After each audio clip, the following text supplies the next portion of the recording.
that Vidofnir should chance to arrive even as the girl fell. Truly, I could not have planned it better myself.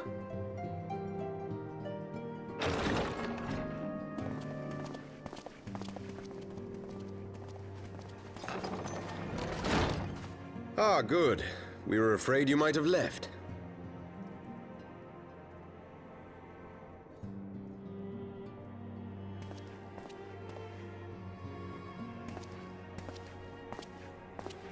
A shield, my lord? Fit for a true knight. An expression of our gratitude to you and yours, long overdue.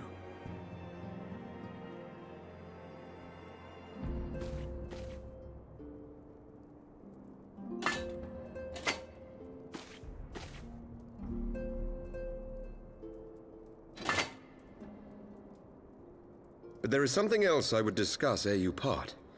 Something which cannot leave this room. My father will soon step down as head of our house. Sir Emeric was not the only one to fall under suspicion following the death of the Archbishop. There are some who believe my father complicit in a coup d'etat. Thus he intends to renounce his title to absolve our house of suspicion and secure the support of our peers. Surely there must be another way to convince Houses Durandare and Zemail. So I said to him. Alas, he will not budge.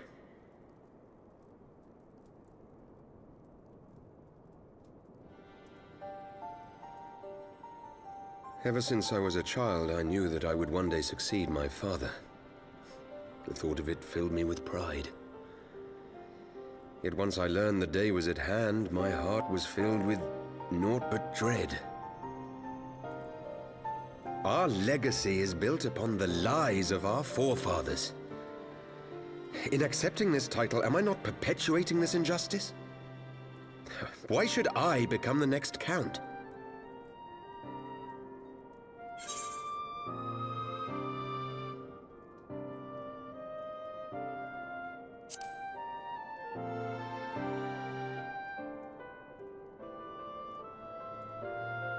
You sound just like him.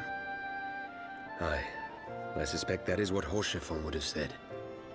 To aid those in need.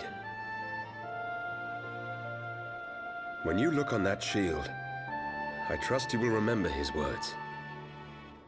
And should I once more find my resolve wavering, I ask that you show me the way. You are a sister to Haurchefant. Will you be a sister to me as well?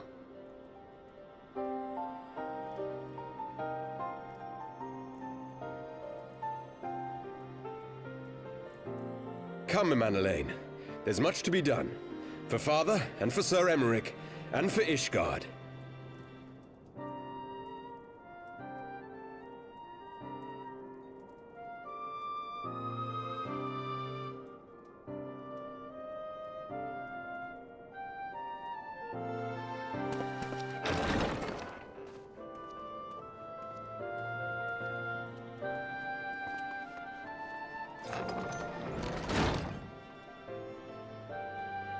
To think we share the same blood. Pray excuse us.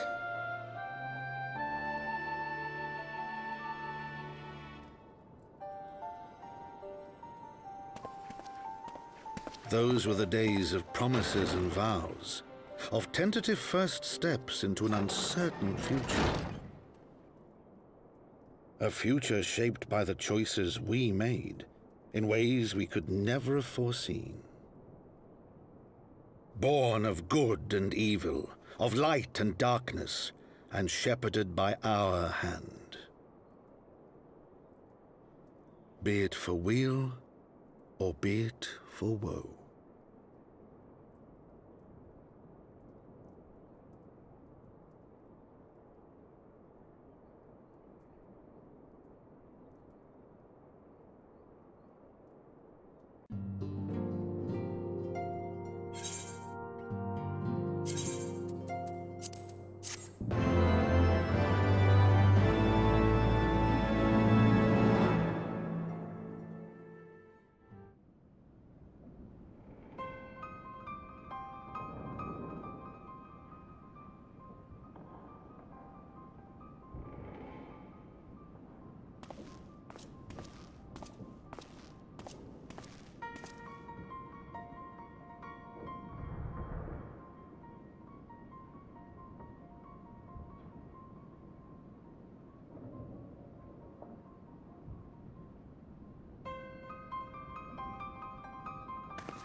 Well done, sir.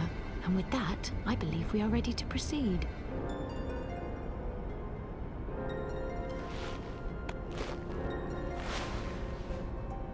Let us be about our business, then. The next patrol may not be so credulous.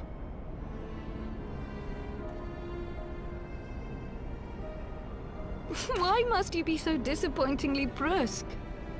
You're not at all as Minfilia described, you know. I don't think you've favored me with so much as a single compliment since we set out. Tell me, did your time in the wilderness sap you of all your charm? Or are you holding it in reserve for your beloved? This is neither the time nor the place. Well, call me old-fashioned, but when I'm risking life and limb infiltrating an Imperial castrum, I like to be sure of my comrades' motivations.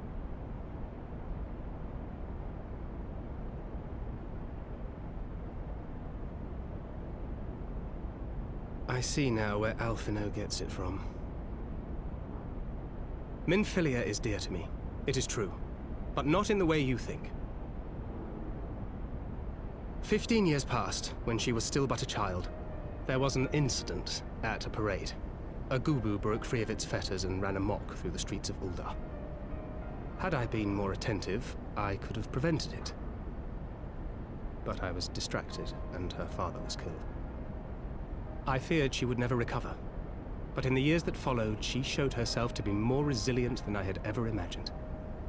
And when she learned of her gift, she did not flinch from the responsibility, but sought to guide others on the path. She touched the hearts of all around her. Mine, Louisoix, every scion's. In those dark days following the calamity, she was our guiding light, our hope for a brighter future. She had so many dreams, and I would give anything to make them come true. My apologies. I can see she means the world to you. I did not mean to pick at old scars. No harm done, I assure you. But fair is fair, my lady. What is Minfilia to you? You mean you don't know? Only my dearest friend. When I finally emerged from my torpor, I learned that nary a day had passed without her asking after me. She never gave up hope. And neither will I. Then for Minfilia's sake, let us pray that these vestiges of Hydaelyn's intervention will lead us to her.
Hear, feel, think.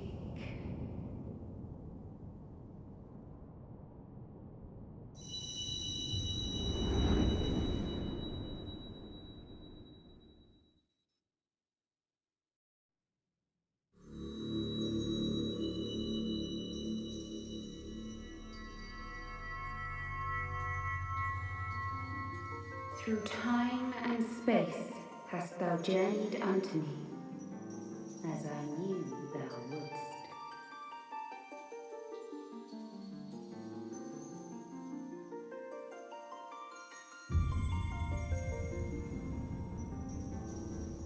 We are the word of the Mother. We, who were once called Minfilia.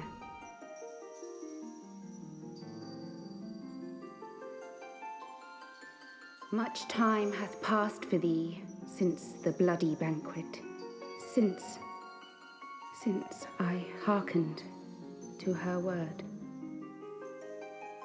Mother, Hydaelyn guided me towards Y'shtola and Thancred, that I might be swept up in their flow and delivered unto the ethereal sea. There, adrift and alone, her voice silent once more, I prayed for those we had lost, for those we can yet save. To her I would make an offering.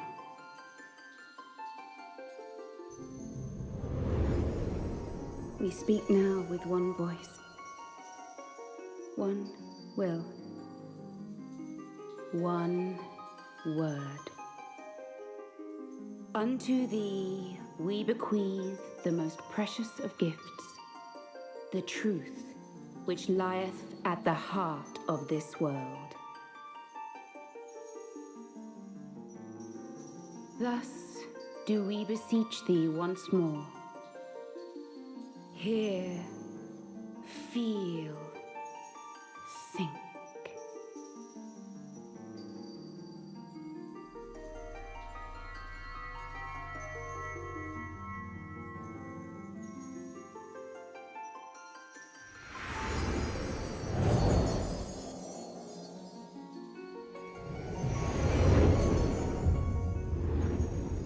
Before there was life, In the depths of the ethereal sea, light and dark did once dwell as one.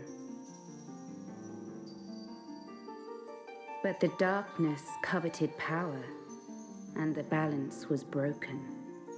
Thus was I forced to banish him unto the distant heavens, to forever remain apart, a moon bound. In sundering the star did we cry out, and the barriers twixt planes chanced to falter. Across 10 and 3 were we then divided, reflections of the source, each possessed of a shard.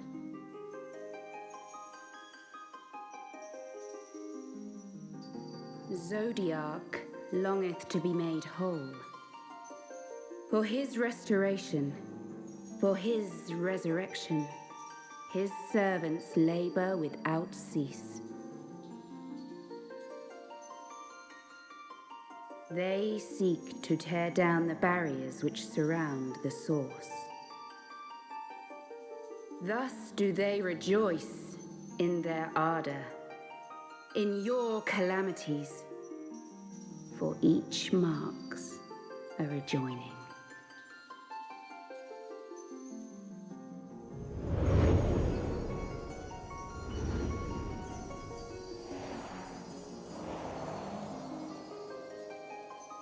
Seven times have they succeeded.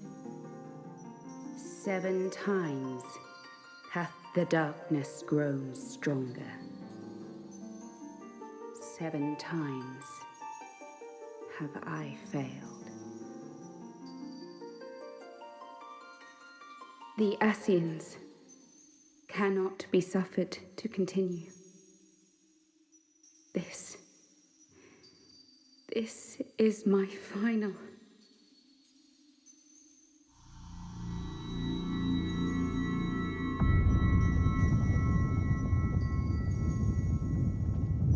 The crystal's power is all but spent. With what remains, I will return you to the shore of the ethereal sea.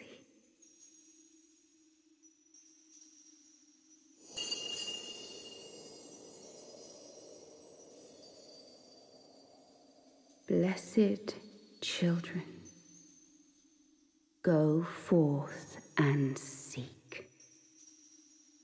Seek.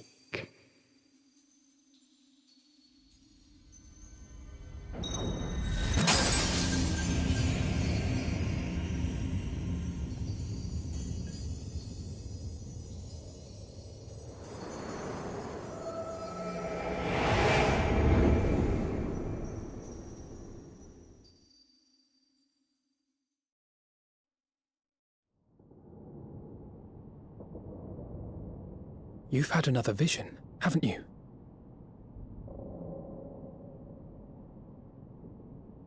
Let us return to Master Matoya's cave.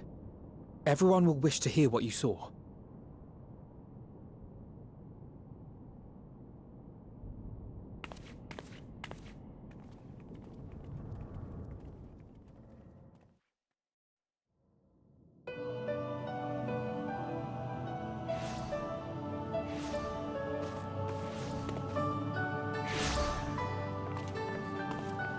Still in one piece, are we? Well, did you learn anything?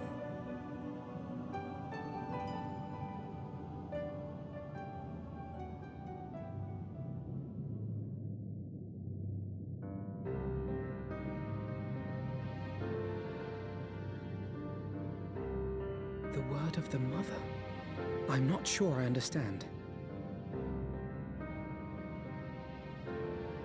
Nor am I. Cryle?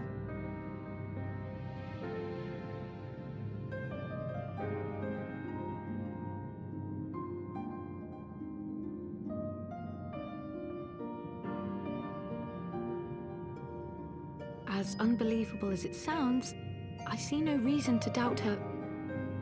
The word's tale. No one was more sensitive to the will of Hydaelyn than Menphilia. And If Heidelin has grown so weak that she can barely make herself heard, it is not hard to see why Minfilia, having joined with her, might struggle to maintain her own form. What? Why would she need to maintain her own form? Are you saying she's gone?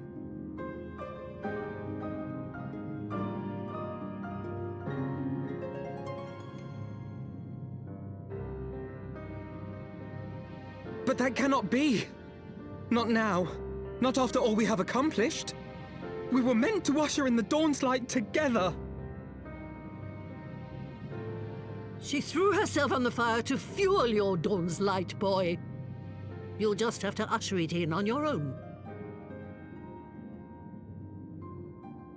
Must you be so ungentle?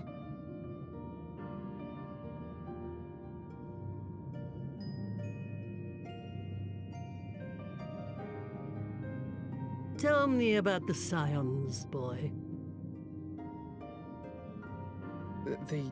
The scions of the Seventh Dawn lay before Eorzea's salvation. Whenever the realm is threatened, be it by Primal, Ascian, Garlean, or any other, we take up arms in her defense, that all in Eorzea may live to see a brighter tomorrow. And that's very noble of you. But in chasing after these lofty goals of yours, you seem to have lost sight of some basic truths. To win a war, you must be willing to do whatever it takes. To fight, to kill, and if necessary, to die. The path you've chosen is paved with the dead.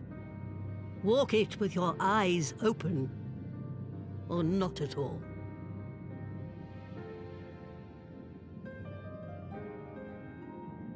I know the truth of which you speak, and have from the first.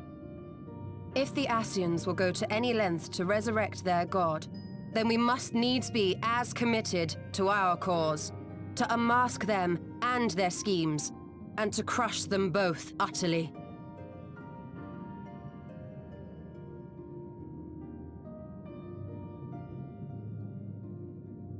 Come, there is much to be done. Yes, of course.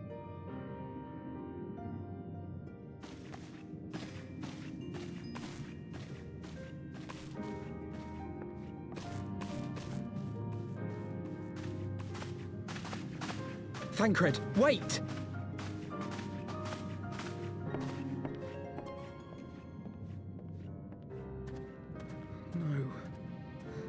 No, this is all wrong.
Pleasure to see you again, my friend.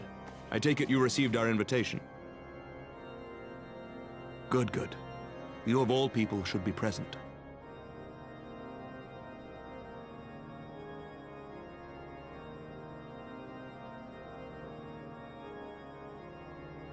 When the true brothers of the faith seized control of the vault, I feared the worst. Yet in adversity were we blessed with the promise of peace between man and dragon through Vidofnir's timely rescue of an innocent child. Timely, I say, though miraculous or providential might better describe the event. The gods themselves could not have devised a more fitting symbol of hope. Needless to say, we could scarce let such an opportunity pass us by. Which is why I set about making formal arrangements for a peace conference between our peoples.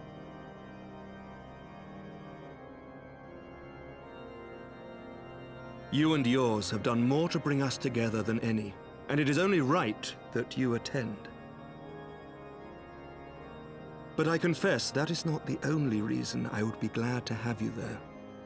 Given Nidhogg's implacable opposition to the peace, it is possible that he and his followers may attempt to disrupt proceedings, in which event your presence would be a comfort to all in attendance.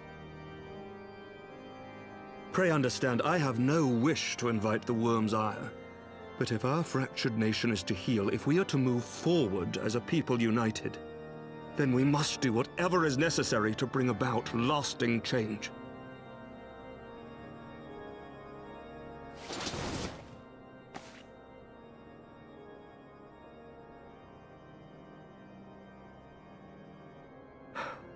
Tis nothing. Tis nothing. Lucia cautioned me against giving vent to my passions, lest my wounds reopen. It has not been easy reaching out to our opponents in Ishgard, many of whom sympathized with the actions of the true brothers. But in so doing, we have limited the influence of the zealots. The people are ready, my friend. This conference must go ahead.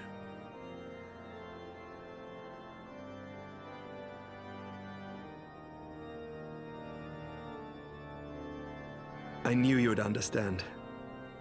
The conference will take place on the border of Ishgardian and Dravanian territory in Falcon's Nest. Lucia is there, seeing to the final preparations even as we speak. Pray join her at your earliest convenience.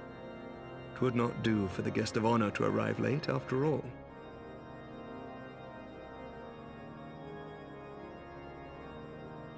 Oh, and one more thing. A drink! We should make time for one. Once the conference is concluded, I mean. By my reckoning, 'tis long overdue.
Welcome, welcome. Find yourself an empty seat and I'll be with you in a moment.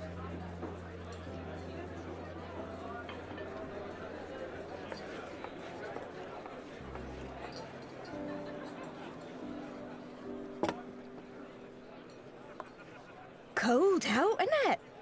Here, a mug on the house. Let's get some colour back in them cheeks.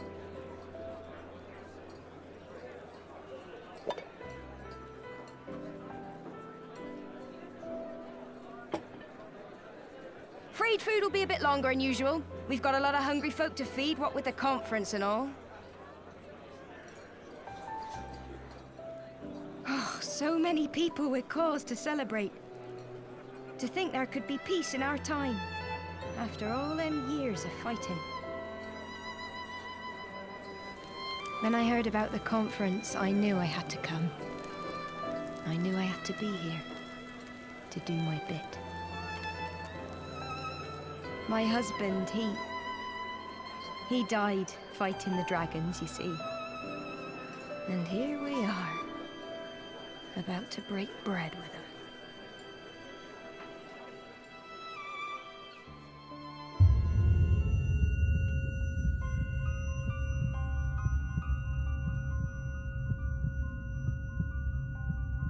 You were right, my lord. You look tired. Reckon you could do with a good long rest? After all you've done, I say you've earned it.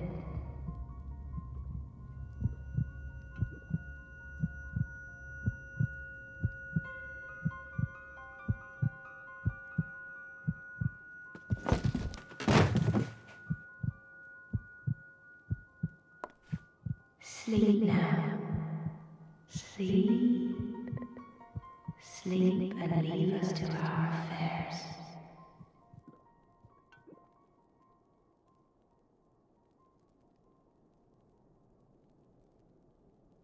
This was never your fight.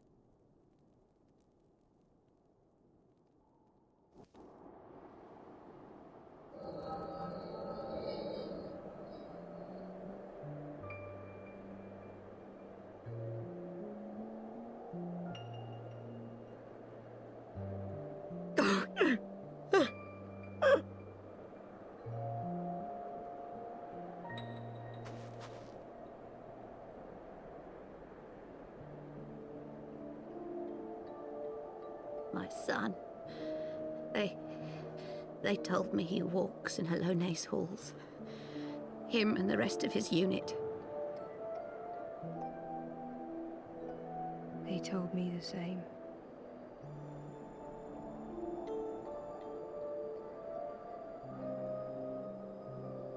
I expect they think it's comforting.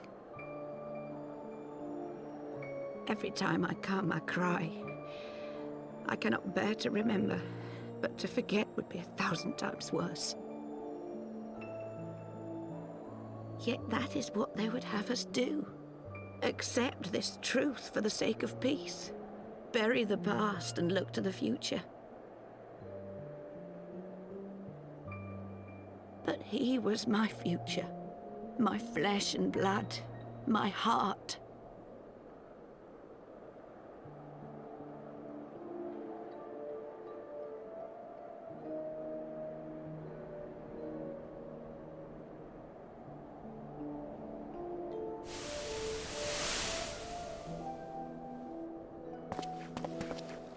Is this it? We're the only ones with the courage to oppose this madness? Cowards, a lot of them. They think only of the prize, of the peace Sir Emmerich promises them. They know in their hearts it's a lie, but they go along with it anyway, desperate fools. But not I. Not I! I see the worm that killed my brother in my dreams every night, and I will not rest until he lies broken at my feet. Him and every last one of his accursed kin. All this nonsense about Kings of Eld, as if I care what they did or didn't do. Makes no difference to me and mine. Have the dragons sued for peace in 1,000 years? Are they bollocks? It's a bloody ruse is what it is, and Sir Emmerich and the rest of them bloody fallen for it. But what can we do? They believe, and naught we can say will ever change their minds. Whether we like it or not, man and dragon will come together at Vulcan's Nest, and all will be forgiven. Forgiven and forgotten.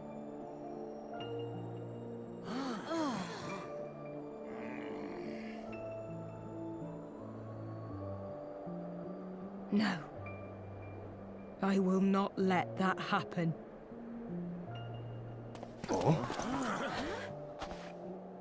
They will remember the true face of the enemy. I will show it to them. And we will rise up against them once more.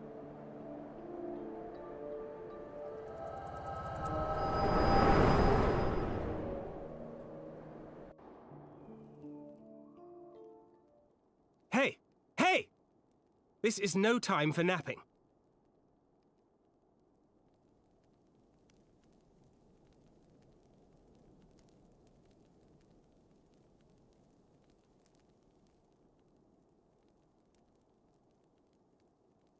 Do you have your wits about you? Good.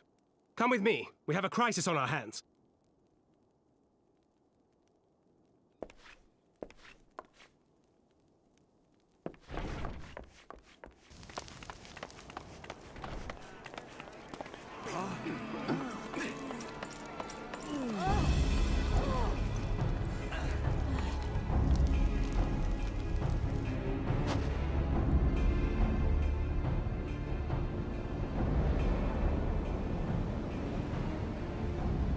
Hear me, brothers and sisters.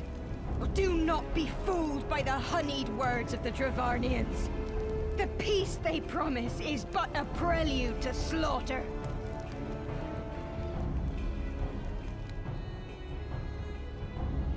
Remember your husbands and wives never returned from war. Your children torn apart by fang and claw. All your loved ones show no mercy. Does not your heart cry out for vengeance? Your blood boil at the injustice? Remember the face of your enemy, brothers and sisters. Remember it, and strike back!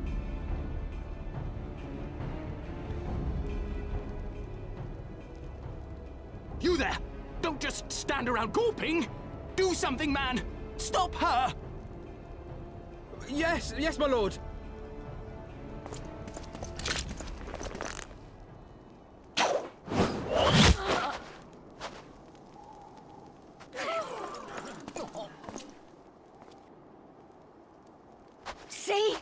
See here the true nature of the Highborn. With lies and deception they lead us to our doom. And dare we raise our voices in dissent? Death is our reward. This is the choice they have given us, brothers and sisters. Death by dragon's fang, or death by nobleman's command. Death to all we hold dear. I spit on your choices, noblemen! You will take no more from me! No more! No more!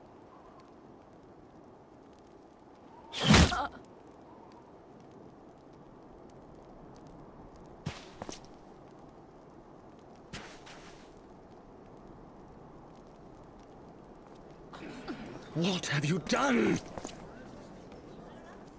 I only did as you ordered, my lord.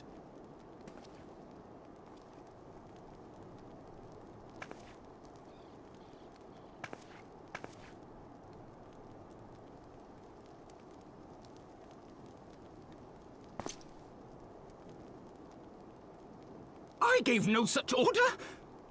I did not! I never meant for anyone to...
Onawa!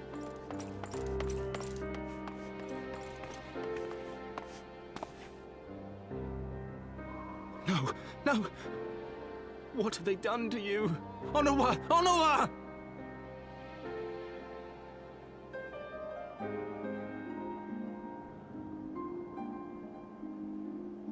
Is that you, my lord? You seem rather flustered. Because of you, you imbecile! What in the seven hells happened to you?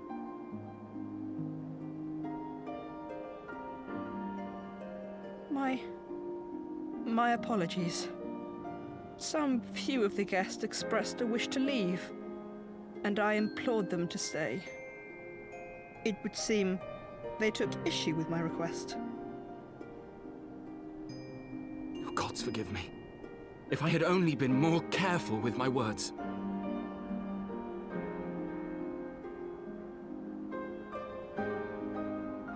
Do not blame yourself, my lord. I know that you and your brother have Ishgard's best interests at heart. That poor woman. She lives in the past, clinging to the memories of the lost.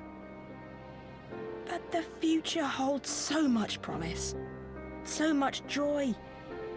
And you know that better than any.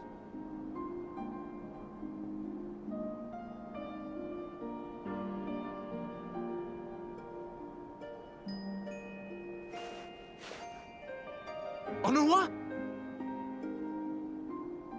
Calm yourself. The boy will live. But it's imperative we get him inside and into the care of a Kairoujian without delay.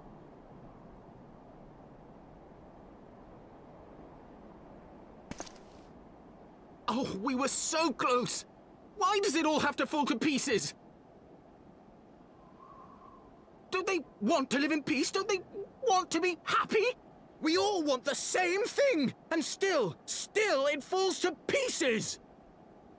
Tell me, what was I supposed to do? Someone, anyone, tell me, what was I supposed to do?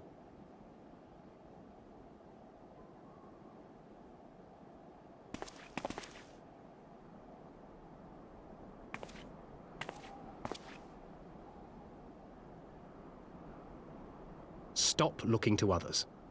You make your choice and you live with the consequences.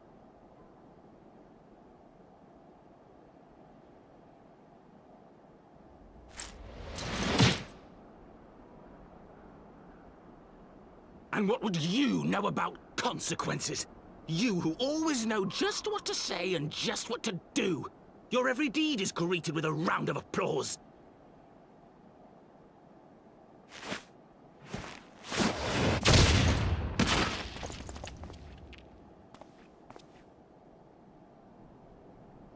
You know nothing about me. I have fought tooth and nail for the people I hold dear. Done everything in my power to save them. And I have failed. Learn to live with it. I have.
Lord Commander, if I may?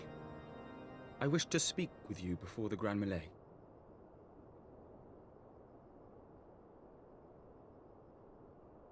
Proceed. How do you do it, my lord? How do you lead with such certainty, when so many of our countrymen will not hear of peace with the Dravanians? Some of them hate you almost as much as the dragons themselves. They decry you as a patricide in the streets. They even tried to kill you, for God's sakes. Yet still you march on, undaunted, where no archbishop dared to tread. What is your secret? Where do you find the strength?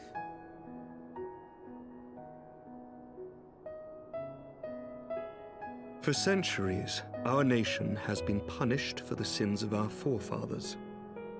If our punishment is to end, I believe we must right the wrongs of antiquity and move forward as a nation united. Needless to say, my father did not share this opinion.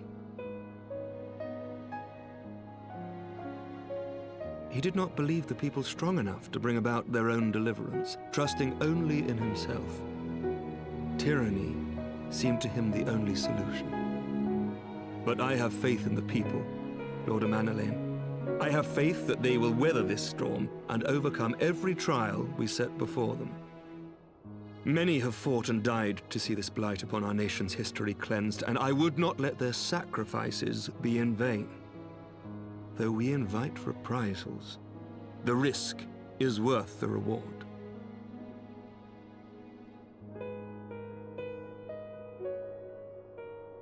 I want to believe. I do.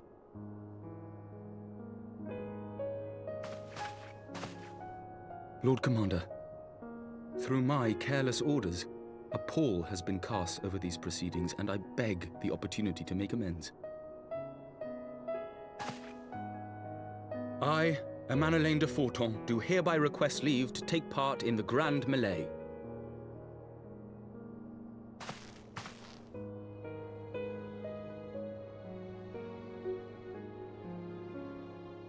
Who am I to deny such a heartfelt plea? We would be honored to have you join the fray, my lord.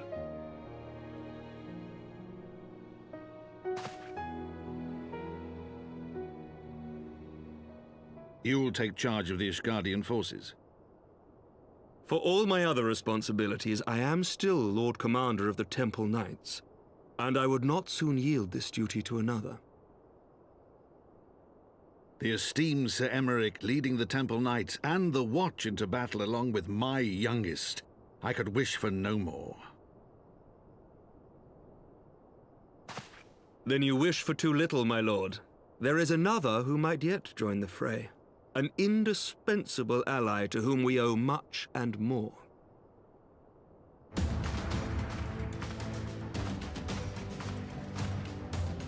An adventurer beholden to none who nevertheless chose to champion our cause, who has shared in our suffering and in our glory. A warrior without equal, who I am privileged to call a friend. There is no one I would rather have fighting by my side. I ask this in full knowledge of your obligations, and will not think less of you should you refuse. But if your conscience will allow it, might you oblige me, my friend, one more time?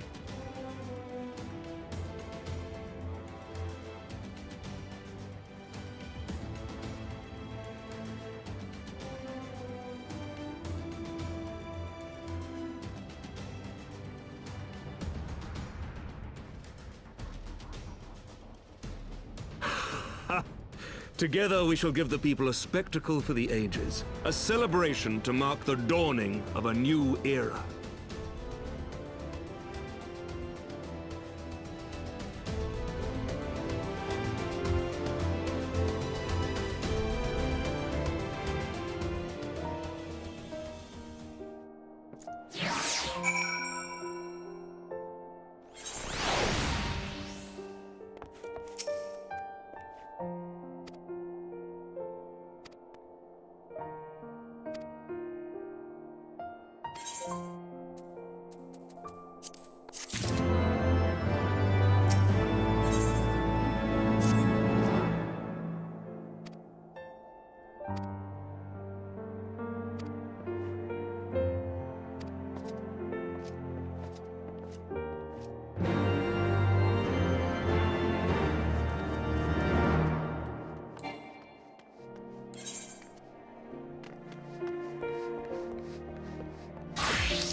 Let all here present heed well the rules of engagement.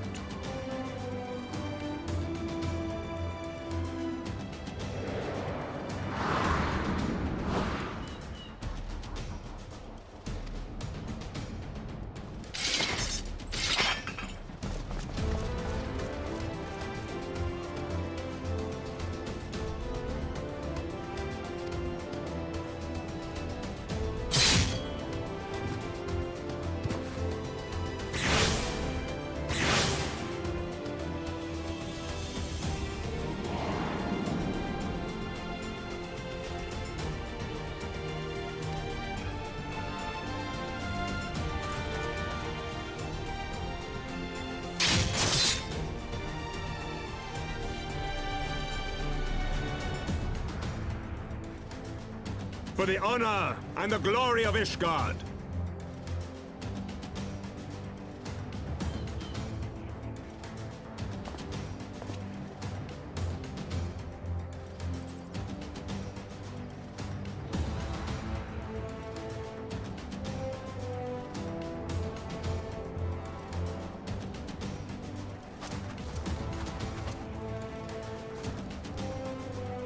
All is ready then.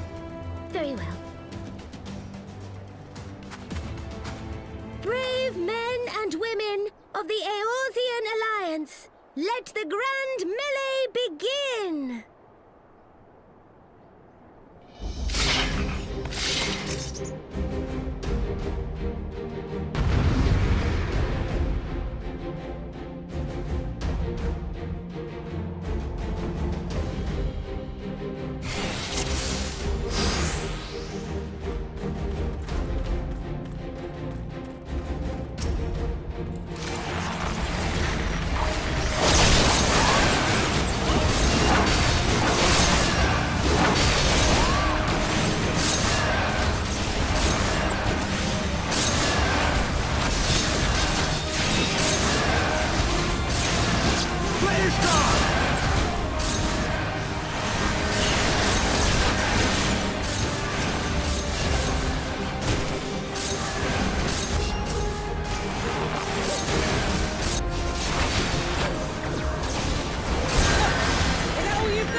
Did she win? Then we...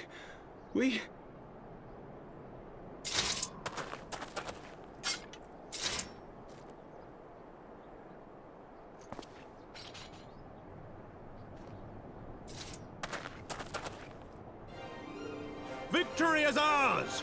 Ishgard! Ishgard!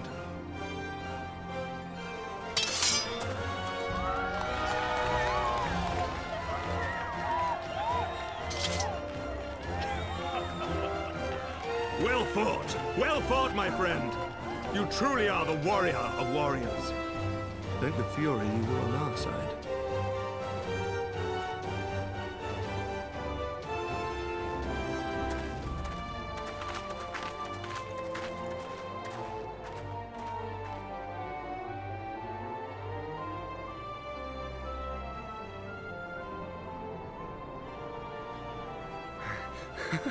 Oh, my lungs are burning, and I can barely stand.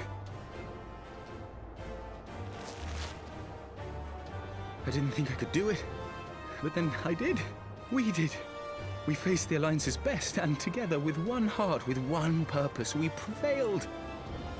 After 1,000 years of hardship, of strife and bloodshed, we are strong enough to rise to any challenge be it on the battlefield or beyond.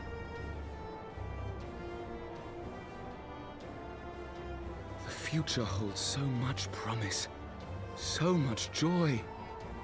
We need only show them the way.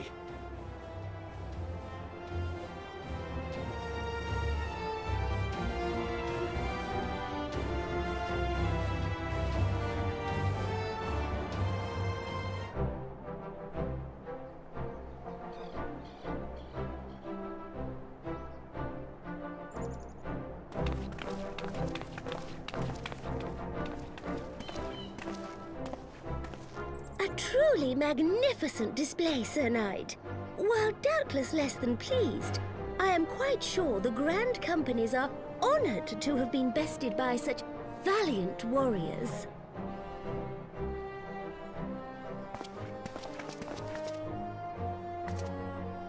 The honor was ours, Your Grace. I am pleased to see that Ishgard's proud martial tradition is being upheld. When the time comes, I trust you will fight alongside your brothers and sisters in the Eorzean Alliance with the same fervor you displayed in opposing them.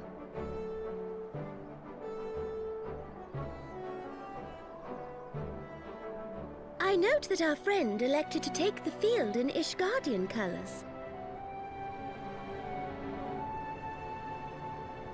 At my behest, Your Grace. If we have given offense, the blame lies with me.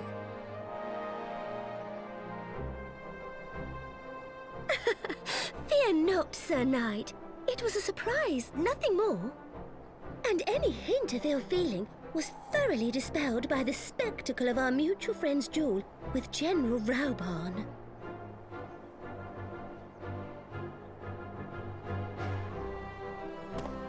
On the subject of surprises, I could not help but marvel at the passion and unity of purpose displayed by your countrymen, given the troubling reports we have received of late.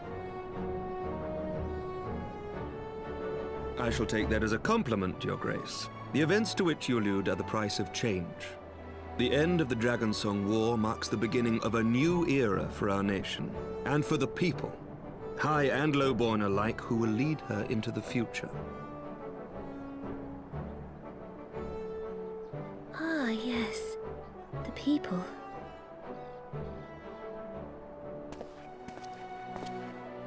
Change is indeed a perilous thing, for we who seek it, and they who fear it. I shall pray for Ishgard, and for you.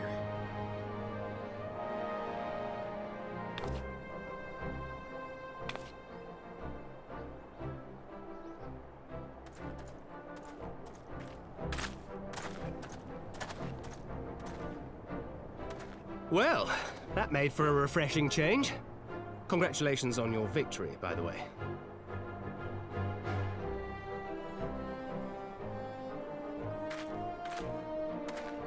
Ishgardians certainly seem happy with themselves. I, for my part, am merely glad you did not strain anything in the process of single-handedly winning the battle for them.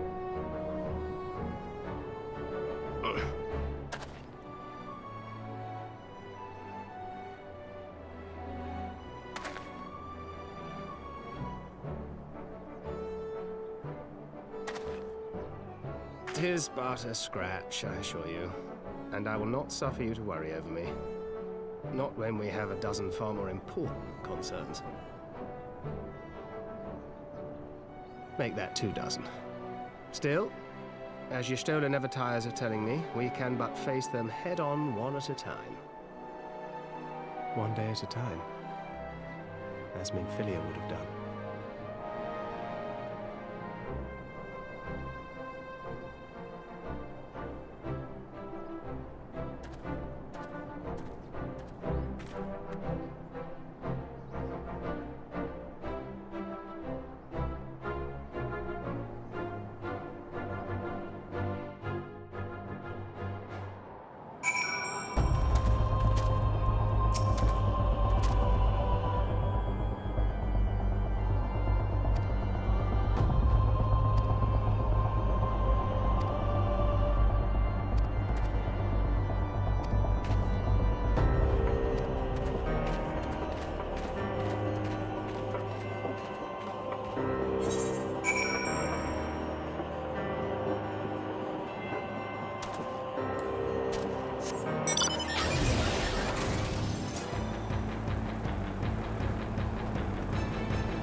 Silence.